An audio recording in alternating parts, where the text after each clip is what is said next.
Бүгүнкү күндө күч түзүмдөрүнүн, милиция кызматкерлеринин, ички иштер министрлигинин негизи кызматкерлеринин, куралдуу күчтөрдүн кызматкерлеринин пенсиясын көтөрүү бүгүнкү күндүн маанилүү социалдык маселелеринин бири.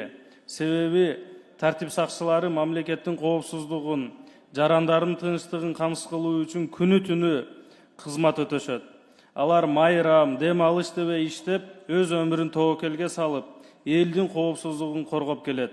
Мындай оор жана жоопкерчиликтүү кызмат сөзсүз түрдө татыктуу бааланышы керек.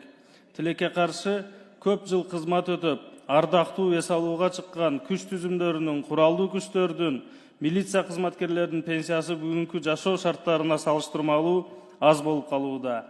Инфляция өсүп, азык-түлүк, дары-дармек, коммуналдык кызматтар кымбаттаган учурда алардын пенсиясы күнүмдүк керектөөлөргө жетпей жаткан учурларды көрүп турабыз.